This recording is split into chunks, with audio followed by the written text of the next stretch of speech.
Sadhguru, namaskaram. You mentioned in your previous discourses that 30% of the illnesses are body, while the rest are mind-created.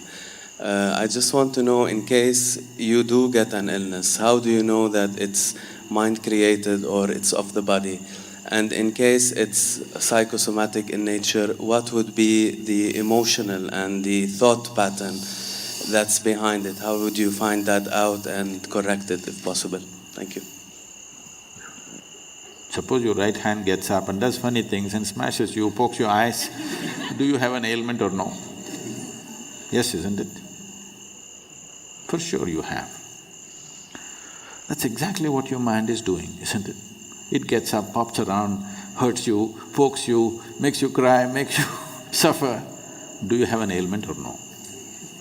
If your hand started poking at you, hitting you, beating you up, definitely you are sick, isn't it? Yes. So if your thoughts and emotions are poking you, strangling you, torturing you every day, aren't you sick, I'm asking? By your own definition I'm going. So, because this sickness is on, it will manifest in so many ways in the physical body. There is no question anymore.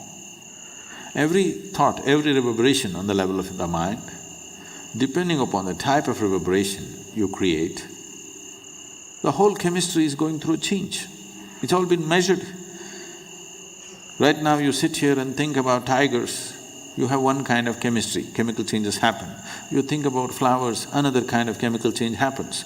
All this has been measured. So for every thought, if the whole chemistry is going through thing, if your mind is in this state, you know what kind of soup you're making? You're a lousy soup. Not just lousy, poisonous. If you're soaked in this poisonous soup on a daily basis, how to know well-being? It'll not happen like that.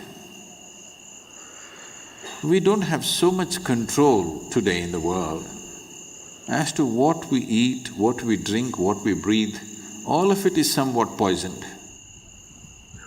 Modern societies have started treating disease, ailment as a natural process, which is a serious mistake.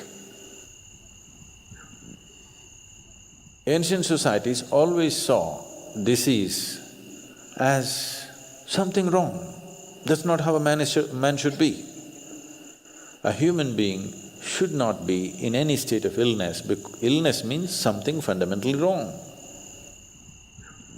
But modern societies have started treating this as normal, because there's an industry which thrives on you, very major industry. The second largest industry on the planet is pharmaceuticals. So, if the second largest industry on the planet is pharmaceuticals, there's too much lousy soup, isn't it? Every day you have to add something to this to make it… No. If you're willing, we can make this into a very wonderful soup. The chemistry is in a fantastic state. To be blissful is natural. If you do this, believe me, 70% of the ailments will vanish from the planet. Another 30%, there are many external influences which are not always in control. You cannot control that, only to some extent. So, if you're constantly creating a nasty chemistry within you,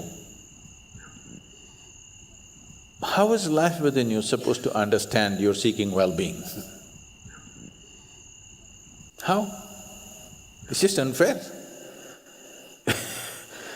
Life within you thinks, he likes ailments and gives it to you. Yes? If you're poisoning your system from within, for which there is substantial proof, for every thought and emotion, the chemical composition of your body is changing, if you're creating poison from within you and you want to live well, how is it?